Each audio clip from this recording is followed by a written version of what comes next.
We are here at the Susquehanna Art Museum's grand opening, this beautiful new facility here at North 3rd Street. I'm joined by Board President Jack Scott and Executive Director of the museum, Lorene Buckley, and they are going to take us on a tour. But before we go, how do you feel? Have you come down a bit since the opening gala? Totally exhausted, but totally exhilarated. And Jack? It's been a long road, but boy is it worth it. Really terrific. Well, I think the viewers are going to be amazed to see what's happened here. Of course, we're in the original old Fulton Bank building that a lot of folks remember, but it had a drop ceiling. I believe there were tellers and cashiers along here. It didn't look anything like it looks now, does it? Marble counter right here where we're standing. When you talk about this main room, when people come in, what are they going to see? Always an art exhibition. Two, actually. Here we have Harry Bertoia starting us off, Philadelphia artist, with his examples of drawings, but leading up to a primary piece of his sculpture, and that's what he was known for. The other exhibit will be in the vault, and we'll be doing story time in the vault on Sundays at 2 o'clock, and then there'll be children's drawings all over those steel walls with magnets holding. Every Sunday at 2 o'clock, come on down for children's activities in the vault. Where else can you literally walk into a vault with a beautiful colored rug and a polished steel exterior? What was the concept of putting the children's activities in the vault? I think it's just the most exciting place, and the architects, Ewing Cole, decided to make the flooring very colorful so that kids and families can sit here and enjoy sometimes a video, story, a reading adventure. We'll take them up to the main exhibits. They'll come back and do the art, and it'll be plastered all over these walls. It'll be wonderful. Now, one thing you told me is that the walls were magnetic. Is that true? Mm-hmm. Let me pound on one. Can I? Okay, yes. Ready? Yeah, I'm ready. Okay. Oh, with an echo and everything. You're right. So you're going to have the magnets right up on the wall, which is going to be great. Well, I can see a semicircle of eager children sitting on the floor and ready to go here. I can see markers. I can see all sorts of art occurring. Only a matter of time. We're going to go high tech too. iPads. Well, all right then. iPads. And what I like about the vault is that it sort of reinforces that sort of mysterious, creative, we could almost call it steampunk sense of the old industrial becoming new and adventurous for youth. Jack has an idea for the vault. All right, Jack, let's hear the idea for the vault. Our logo. Yeah. Well, And if there were a wedding here, then you could have the vows right in front of the vault. I think that's gorgeous. all right. Has anyone signed up? For a marriage ceremony yet here? Yes, we've had several inquiries. We have something like 3, and maybe a 4th one already.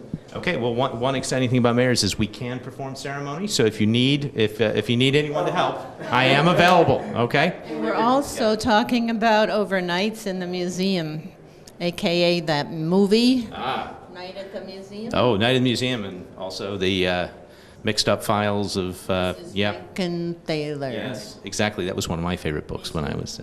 Andy and I have both volunteered to spend the night in the museum with the children. Okay. All right. That sounds exciting. There was a lot of effort that was put into this gift shop, but I think the mayor had a hand in this, if I'm not mistaken.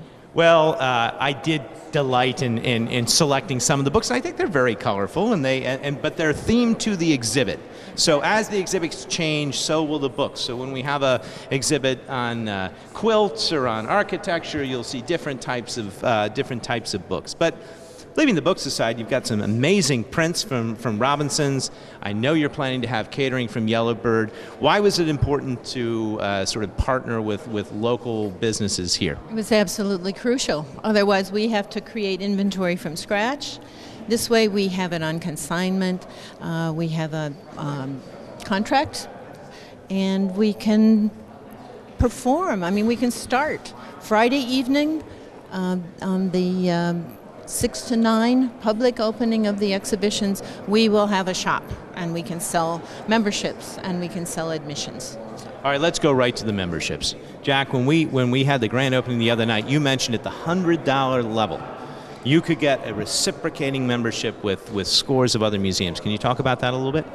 Yes. In fact, that was brought up at a Rotary Club meeting a number of months ago. It's a national association, and you can enter free into hundreds of museums across the country. Just show your SAM membership card, and it's got a little sticker on it that identifies you as a National Association member. Right, and I'm, for instance, I'm a member of the Philadelphia Museum of Art or whatnot. That could have been a part of the reciprocating membership had I had the level here. And there's so many museums within a day's drive of here that one could go to. There's over 400 in North America. Well, I believe that. Yes, for sure. And that is the sort of deluxe membership package. What's the basic sort of membership that individuals would purchase for themselves or their family? I think it's $30 is the minimum, yes, and that's individual. I think family is, Maureen? Family is 50, I believe. Okay. And that's actually low when it comes to museums, at least as far as in my experience. And one of the things to keep in mind about the membership is that we change the exhibits several times a year. Right. So it's good to bring your guests, friends over, and it's different exhibits each time you come. So keep coming back. That's right, and you get to come again and again and again. And Lorene, let's see one of these pop art bags before we go, just because it looks like very colorful. Wham! Bam, bam. Just like the comic books that inspired Andy Warhol and so many of the pop art artists. And we're going to look at that exhibit. Right. Yeah, absolutely. I think comics too are a great way to appeal to youth and get them interested in art, and it obviously worked for somebody like Andy Warhol. So let's go. Lead on.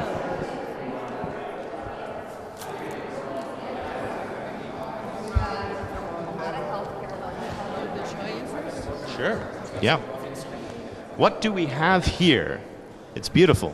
This is a show of Harry Bertoia, a Pennsylvania artist, who is mostly known for his sculpture. And at the very last minute, one of our former trustees, we borrowed the work. But she came to the opening the other night, saw it on view, realized her work was the star of the show because he was known for his sculpture, but we're surrounded by his drawings. So by all means, please come in and take a look. This is the first of many shows for the year in this space, in the bank space. So this is one of our main gallery spaces. The next show will be the Doshi artists who have partnered with us for many, many years. That'll be a call for entries, so watch for that. And the Doshi Gallery is a sort of long-standing part of the history of the Susquehanna Art Museum. Can you talk a little bit about that? They're going to have 3.5 months out of the year for their show in this space. And these walls are wonderful. They're called Mila walls, and they reconfigure at will, so they can be all stretched all the way. Let's look at that. Yeah. So they're on casters? Yes. Yeah. Yes. But you can see they're in panels. They clip apart, they reconfigure. This could be completely open the next time. So this will all look different. Each and every time people visit, we'll have a different show. And who designs the exhibit space? Is that fall under the executive director, or is that the... Yeah. We all contribute ideas, but Lauren Nye, our exhibition manager, pretty much handles that area and does a terrific job. This show went up in one day. It had to. We've only been in the building for 2 weeks. And perhaps not surprisingly, the drawings seem very geometric and concerned with shapes and very appropriate for a sculptor. Experimental, for sure. He started with woodcuts, traditional woodcut, and he got bored with that because it's a grueling process. So he just went experimental and ended up with wonderful sculpture. So that's not that's ink on paper. Is that the medium? Yeah. So it's not. Are there any woodcuts here, or are they? Yeah. That looks like. What is that? No. Yeah. Okay. Original drawings. Yeah. Okay.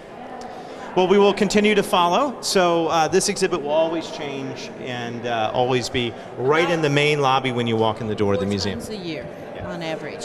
Erin Stenbaugh created this video, and she started from the day they came in.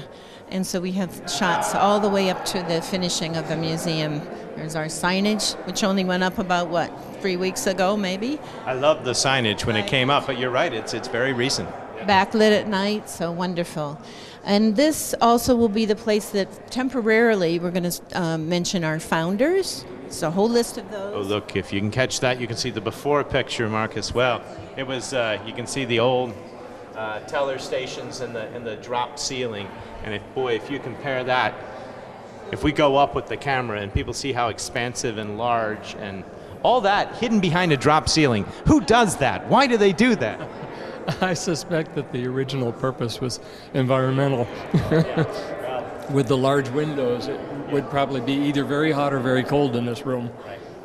But temperature control, climate control, obviously very important and state of the art for museums, and one of the keys, and probably one of the larger expenses. The video also will show temporarily our major donors, supporters, and when we get the final endowment monies in, then we'll have a more permanent display. But this will be a constant PowerPoint. We can change it at will.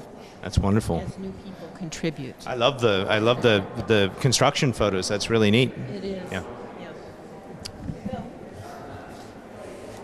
To the new part of the building. Okay. Right here is the divider. Yep. All right, so we've now stepped into the new construction instead of the adaptively reused bank. And the first thing we notice are these terrazzo floors. Well, I went straight to the floor, even before because they're wonderful. They're just fantastic. Would you believe this had to be ripped up and replaced in one day because it turned yellow? I'm not sure completely why. There was a heating system that wasn't functioning. It turned yellow, so we had to replace it. Lots of last-minute glitch. Oh, well, yes. But then we see these tables, and we have sort of the window on 3rd Street. And when we talk about some of the things that are coming, or when I've talked about some of the things that are coming, one of the things that's coming is Education Row, which is a project spearheaded by Doug Neidig, which is really going to be transformative. It's going to take it's going to make it possible basically to be here from your preschool education all the way through your college education at Hack, and that's something the city, I think, will thrive right here. And it's going to transform the streetscape, because right now when you look out, you see a sort of modern, empty hardware building there. But behind that facade, because I've seen the original drawings, behind that facade is the most amazing circa 1900 grand building that's going to be restored and brought back to life. So I say people come, get your snacks provided by the Yellowbird Cafe, sit here and eat, and over the course of every few months you will see something new and transformative happen outside those windows. Why was there theory beyond what I have just expressed for putting the cafe right here in front of the windows? Actually, it was Lorraine's suggestion, because the public likes to see activity within the building, and that tends to draw people in. And not only will the guests be able to look at the street and feel a sense of space, but from the visual aspect from the outside, it invites people to come in. I think so, absolutely, and it has that sort of sense of motion and action, and not your old-fashioned museum. Not this is requiring interaction and everything else. So let me ask permission when it comes springtime and summer that we take some of the tables and chairs. We have different tables and chairs, but take them out on the sidewalk. Mayor, please. That sounds great. Yeah. I think there's a slight permit that you need for sidewalk use. No, but it's not much, because we have it at the bookstore for our carts. But other than that, that's your sidewalk use. Yes. So as we pass through the just make sure you get that. Cafe windows, we'll go into the education department. Okay, wonderful. But first, the exhibition that is on here is all comic book creation. Okay, so now we're in, I don't know, a 3rd gallery, right? We're already, and we haven't even made it upstairs. And this is now the back hall. Behind those doors where we're not going, that's the staff offices, loading. Prep rooms, the loading dock. All the trash goes out there. We have a break room for the staff. Little catering area, but mostly behind the scenes. Right, but the public can feel free to wander through here, and so that's why we have now Oh, it's Robert Taylor. Well, I know a bit about Robert Taylor. So what do you know? Let me get our education manager, Tina Sell. Hold on. Okay. She is. You want to talk a little bit about the show, and then we'll go into this. Yeah, what can you tell me about Robert Taylor? I know him from past experiences, but tell the viewers. Well, Robert came to us. He was very excited, and actually, Laureen ran into him in the bookstore and noticed that he had quite a following of kids who were interested in creating comic books. And so he came to me looking for an opportunity to really give them an opportunity to broaden their abilities. So we're really designing the after-school program for advanced art students who want to, in 8 weeks, come up with a publishable comic book. And in the meantime, the museum will introduce them to guest artists, visiting artists. We will be taking them on small field trips to maybe local theaters to talk about how their drawing skills can be translated into other careers in the arts, such as set design and other wonderful things that they can contribute in the community. They may be part of the mural project. So they'll be sort of a fixture here. Whenever we have a program, they'll be here. They'll have access to the galleries. They'll be able to draw in all the galleries. And we hope to engage them in many different ways. Wow, how many students would you envision being a part of the after school program? I would say we're obviously thinking we're going to start a little small as it's in the middle of the year and everybody kind of has things figured out. But I'd like to work up to maybe groups of 12. So if we have to, we could do maybe 2 groups of 12, and we can always figure out ways to get more. The education center splits into 2, so we could split them up into 2 separate groups going on at different times. But I have a lot of interns that are interested in working with me and a lot of people in art education programs that are interested in getting hours in.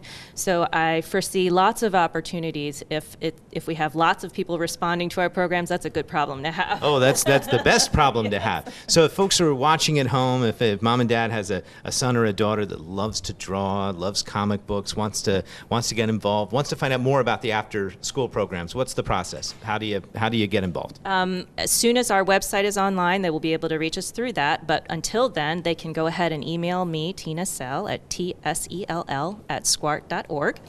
Otherwise, they can call the museum. They can stop by. Certainly, Friday and all of our family free days are going to be a great time for them to kind of get in, see what we're doing. I plan to have lots of programs, not just for teenagers, but also preschool kids with our Storytime in the Vault program, and all the way up through adults. We're hoping to offer a lot of social activities to get younger adults, and then we also are thinking about maybe a coffee hour for seniors that will include in-depth tours at maybe a slower pace that we can kind of talk about the pieces that they're interested in. They can meet here on a regular basis and kind of hang out.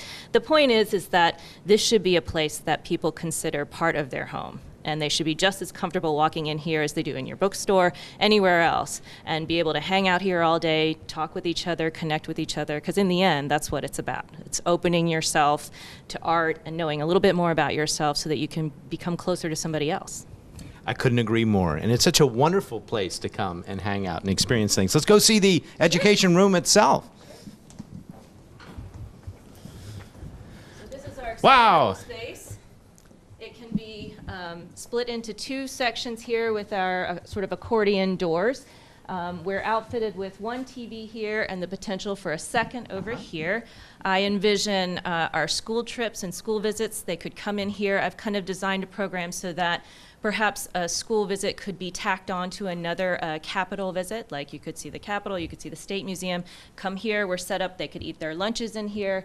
We could see a tour of the gallery and the museum, and then we could come in here and do an art project. That sounds like fun. So much fun. That's just great. And I know what we have over here because, and gotta watch this. This is my contribution right here. See how beautifully done that was? That was mine at the gallery. But this is a block in the larger mural that's going to go outside along the buildings that are next to the garden area. Yes. And what a great idea to have community participate in the actual painting of the mural? As we speak, Daniel Finch, who is a professor at Messiah, has laid out all of these squares according to that grid, and he has students working with him on the underpainting. And so I went over there and sort of grabbed one of these squares and brought it here for the gala, and also it'll be here for Friday's opening, so that the community can come in and actually put their hand and contribute to the painting of this mural. Now, this actual panel will be applied onto the wall, and then Daniel will also be sort of making sure all the pieces fit together and fixing all the little things that need to be done.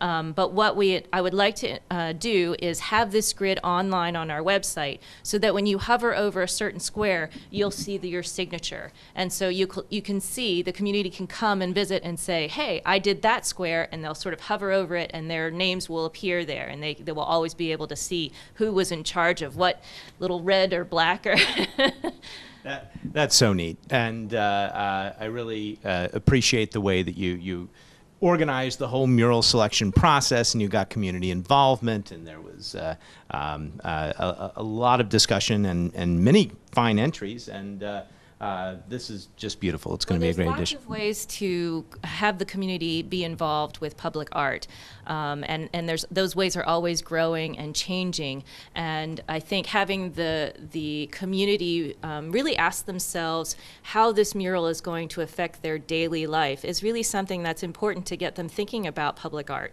And so it's not you don't always get the opportunity to have your hand actually touch the artwork, but when this opportunity came up, I thought this would be great, because then people, not only did they become part of the process in choosing the work, but now they have an opportunity to be in the process of making it. An oil by Grace Hardigan, and she was one of the few women in the abstract expressionist group that included Pollock and others, but she was pretty well known and went this direction in her later career. So this is a late work. Very happy to have it hanging in our stair wall. And here we're going to meet Lauren Nye, exhibitions manager. Hello, Lauren. Hi. Nice to see you. You too. Hi. I understand that you, among other things, are primarily responsible for the layout and design and the look and the feel of all these exhibits. How much fun was it to have a blank canvas to utilize for this opening exhibit? It's been fantastic. I mean, we've been planning for this for a long time now. I had a 3D model of it in my office for the last year that I've been imagining, but being actually in the space is just so much better than I could have imagined. Yeah. It's wonderful. So explain how it works. Now, I assume all the walls move and are modular. So next time, for the next exhibit, it could be entirely different. We could have come in. And, why did you choose the layout that you chose? Well, in the exhibit design, we thought a lot about the flow of our visitors, how it makes most sense for them to walk around, what they'd like to see, sort of the rhythm of the works. Some things you sort of have to hang certain places because they only work certain places, and we work around that. We, of course, work around all the peculiarities of the building when we design. So we think about artists whose work you want to see together. We think about color. We think about, what makes most sense for a visitor and how they can have the best possible experience in the gallery. And there are a lot of works in this exhibit. Do you want to show us one or two of your favorites? Sure, we can take a look. I think some of the ones that people were especially excited for were the Andy Warhols. So we have the tomato soup can here. We kept the Warhols pretty localized. So we have the tomato soup can, we have the Jackie O piece, and the Kennedy newspaper piece here. I'm moving closer. Go ahead, take a look. I'm allowed to get this close, right? You are Yeah, allowed. that's exciting. The Wow. gallery attendant will keep an eye on you. Uh-huh. And we also have the Robert Indiana Love print over here that people good have look. been pretty excited to see. I was in Philadelphia over the holidays, and I got to see that made out of gingerbread and chocolate bars and really? Twizzlers. Yes. Yeah, of course, So- Philadelphia is quite known for their Robert Indiana sculpture, and he made some prints of that, different colors and different editions. So we're very lucky to have one of those. The Love was originally created as a stamp design for the Museum of Right. Modern Art's Christmas card. Neat. Yeah, Just great. absolutely. So We don't want to give it all away because we want folks to come back. But just right out of the gate, 3 Warhols and probably the most famous Indiana design there is. It's beautiful. If we look up, we see ceilings, we see the climate control, we see the cameras, we see it all. Yeah.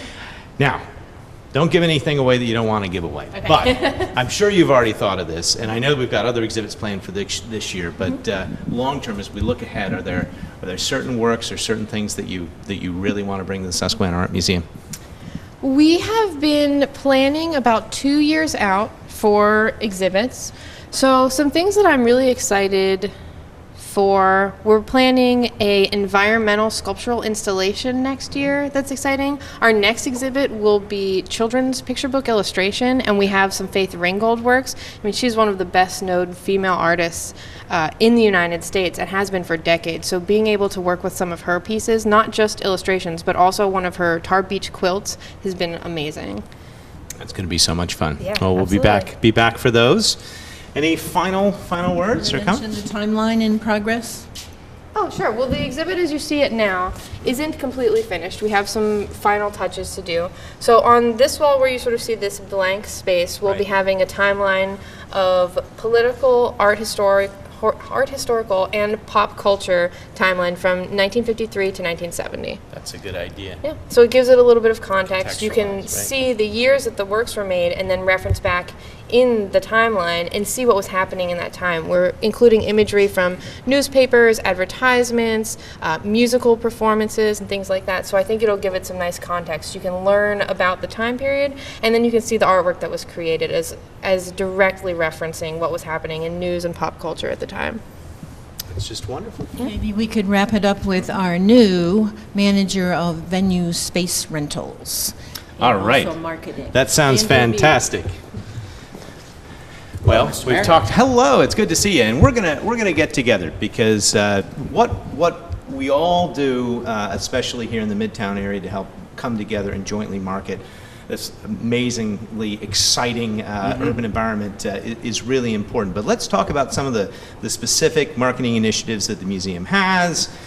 For instance, as an event space, what could you do here, and how do you know about it? Well, in between, and I'm very excited to be here and part of this community, and this space, for instance, the main gallery with this beautiful floor, these beautiful high ceilings, in between exhibitions, which will be only several weeks a year, but which will make it even more exclusive, we will offer this space to the public for rentals. Corporate affairs, possibly weddings, anything anybody can imagine. As well as the bank building, that gallery will be open Saturdays, Friday evenings, or any evening really, after the museum is closed to the public for corporate affairs, weddings, and looking forward to reaching out to local wedding planners, catering companies, and working with them to bring people in to celebrate this exciting new space, as well as the art. We had a wonderfully catered event the other night, of course, for the big Yes, celebration. we did. But it was great to see how the interesting use of space for catering. We had food displays that were artistic in nature. It was beautiful, and that was a few hundred people. So you can probably choose a size that's right for virtually any type of a gathering. Yes, we actually have layouts that we can provide people so that they can see how the room would look with different various forms of tabling. So if they wanted to do a seated affair, such for a wedding, formal wedding, or an informal gathering, such as a corporate celebration, maybe a Christmas party, holiday party, we have all different variations of the room that we can offer the public. All right, and eventually we're going to have a website up and running, but do you want to share your email in case people want to start finding out things now? Absolutely, thank you. It's abeard, B-E-A-R-D, which is my last name, no kidding. So it's abeard at sqart.org. Excellent. That sounds fantastic. And in terms of the broader outreach to the community, can you share some tidbits of the upcoming strategy? How are we going to get word out about the amazing things here at the museum? Well, as we update our website, we're also going to put a packet together, and I'm going to be forming a list of potential people that we can partner with too, and you and I are hopefully Yeah, going to work on absolutely. that together as well. Yeah, it's that's going to be key. And as I mentioned before, I think membership. If you're watching at home and you want to be supportive of this endeavor, join the museum. Become a patron in the museum. You can do it for very low cost. You can come again and again. And I want to make sure that message is there. But it's beautiful. What a team you've assembled, Lorraine. How did you do this? You've just opened and you have this amazing team. I call them my angels. I mean, literally, they came out of heaven. In every case, they're just absolute pros. They know the game. The museum game is very last minute. We had people up here on ladders the other night waiting for, trying to get the lights going. I just want to mention our first evening opening is Friday night, 6 to 9. Third in the Bergs will be our big event for opening exhibitions. And Third in the Bergs, of course, are third Fridays in Harrisburg, especially in this area, third Fridays. And so that's going to be a festive time every third Friday to come visit the museum here. Music, refreshments. But if you don't want to come, what are the regular hours for the museum? Regular Tuesday through Saturday, 10 to 5, Sunday, 12 to 5, Mondays by appointment. All righty. Look forward to seeing you again soon, many times. Thanks for the tour, and I hope everyone will come and visit the new, beautiful Susquehanna Art Museum and help us spread the word that art is alive and making a real impact here in the city of Harrisburg. The brand new Susquehanna Art Museum. We are thrilled to be this far in such short order. So many people to thank. I did want to acknowledge the staff, and they're going to be the ones posted in the various sections of the museum. So you can go upstairs to talk to Lauren Nye, raise your hand. She's our exhibitions manager, and she has the show pretty much open, pop art icons, Warhol, Indiana, Rauschenberg, you name it, we've got it in that show. Tina Sell, please raise your hand, education manager. And she's going to be over in our new education center, telling you all about our programs coming up. Tasha James, there she is, office manager, graphics artist, and she's behind the desk. We all can answer questions. Sandy Wagner, development officer, and Andrew Beard, our new events and marketing manager. He'll be your main contact. Keep your hand up, Andrew, for a minute. There you go. All right. And I'll leave it to others to acknowledge the folks behind me. Thank you all for being here today, well deserved. But this just in from, and you'll appreciate this, from the world of the news, from the museum world. The American Museum of Natural History plans an addition for $325 million. The Cleveland Museum of Art just completed an 8-year, $350 million project. LA County Museum of Art is planning a new $500 million project. And the new $130 million Miami Art Museum just opened last December. But guess what? Susquehanna Art Museum just completed a $7 million project. So with that, I'll introduce our board president, Jack Scott.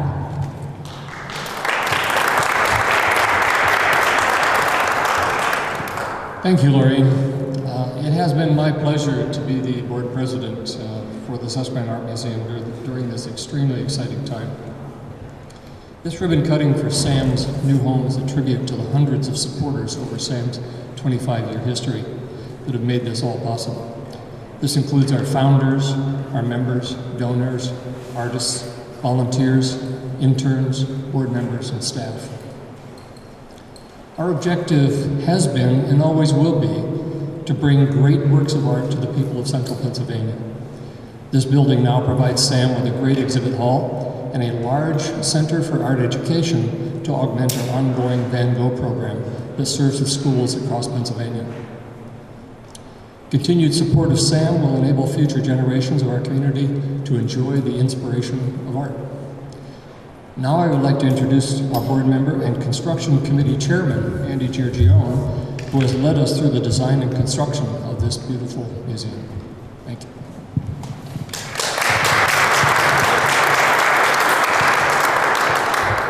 Thank you, Jack. In preparing my remarks, I was reminded that on January 14th, 4 years ago, in 2011, I was joined by board members Steve Moore, Martha McGarry Snyder, and others at Governor Rendell's last press conference as governor of Pennsylvania, where he announced $5.5 million in economic development grants for this museum. Like many of you here today, Governor Rendell and then Governor Corbett understood the vision of having the first ever dedicated and nationally accredited art museum in Pennsylvania's capital city. Upon award of the grant, the board began the search that ultimately led to this location and engaged Pennsylvania-based Ewing Cole, an international architectural firm, to commence design of the museum. Completion of the preliminary design was followed by approvals from various city boards and city council in the spring of 2012. Our capital campaign was launched in November 2012.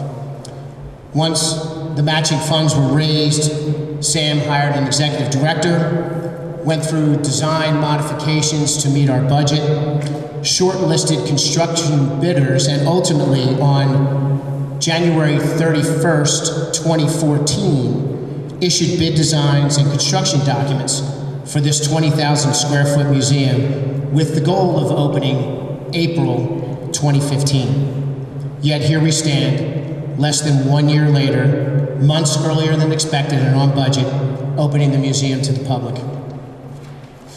Our construction budget was $5,734,000. The bid was awarded to GEM Construction, a city-based WBE, in partnership with Carrollton Design. The winning bid amount was $5,763,000, only $29,000 above our budget estimate. Immediately upon award of the contract, working closely with GEM and Carrollton, Sam was able to achieve value engineering cost reductions of $333,800.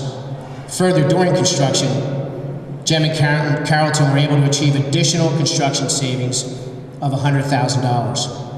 And thankfully we had those savings because all of it was used to address unforeseen challenges during a very tight 10-month construction period. Challenges like unsuitable soil subsidence due to torrential rains, unknown asbestos, relocation of high voltage utility lines, 2 water main breaks in November and December, material delays, and on and on. Indeed, the museum did not have permanent power until just 4 weeks ago. These challenges were met because of the incredible work of GEM, Carrollton, Ewing Cole, and our other consultants. Moreover, this project is a reality because of the financial commitments of Fulton Bank, who, coincidentally, was the last operating entity in this historic bank. Clearly, Fulton Bank believed in our board, the project, and the city. Sam must also thank Mayor Pappenfuss, our county commissioners Jeff Haste, Mike Priest, and George Hartwick, Governor Corbett, and in particular First Lady Susan Corbett, and our legislators for their unwavering support of the project. Personally, I thank our board chair, Jack Scott, for his leadership, Lorene Buckley, our director, and our entire staff, Lauren, Sandy, Tasha, Tina, Patricia, Ross, and Andrew, for their 100% commitment to this project. Because of our construction team's fine work, political support, and along with your support, Sam is able to welcome you here today to this ribbon-cutting event. Thank you.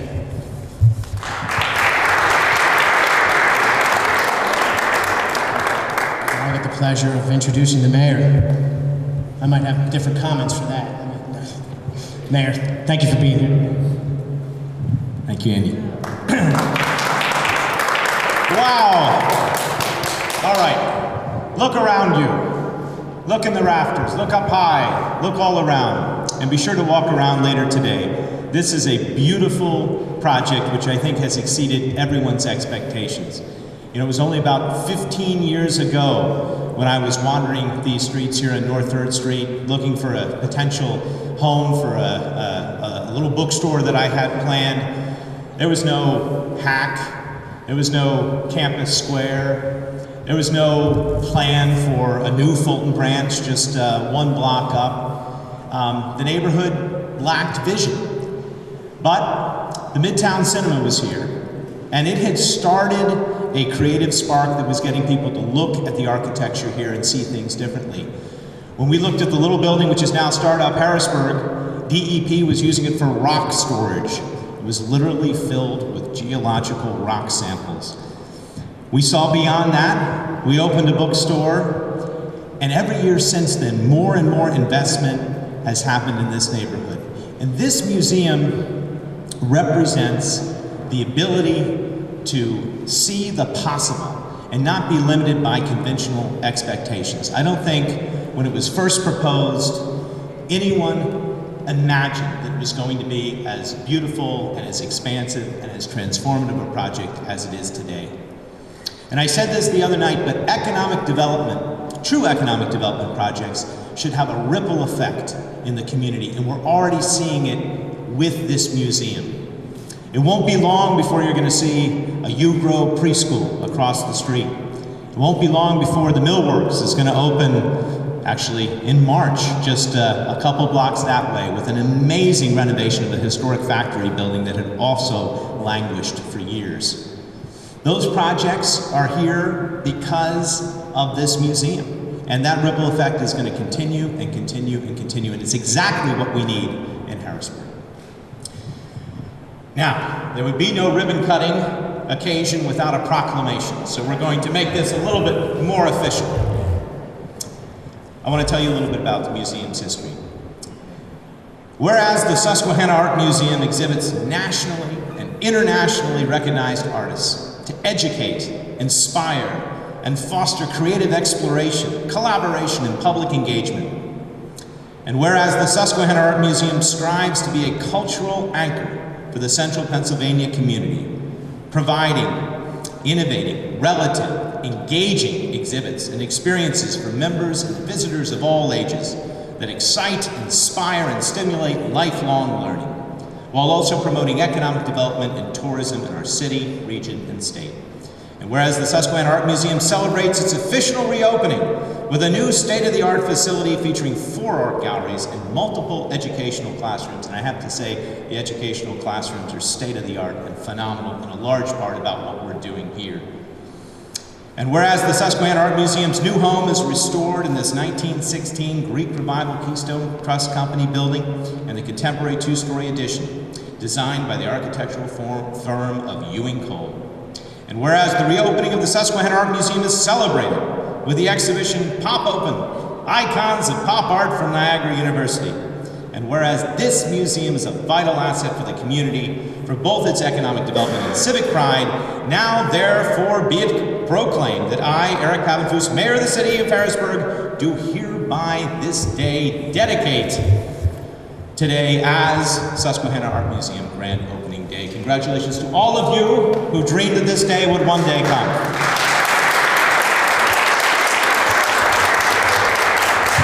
And one final request, and that's for all those that are watching this or hearing this on the news.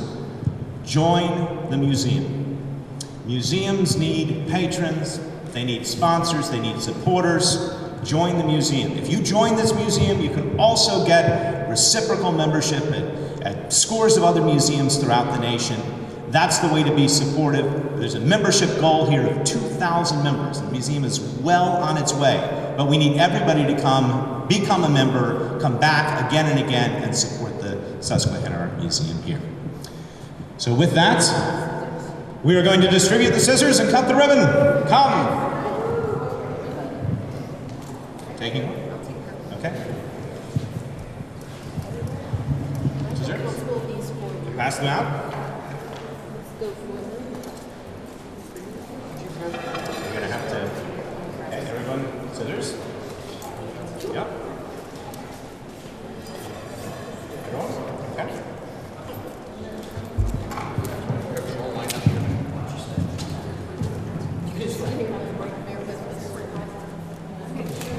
However, okay, no, we're good. Part of the test, everyone has to come up to the ribbon with the scissors. It's going to require us all standing sideways. Yeah. Are ready? Yeah. Go ahead. Slide it.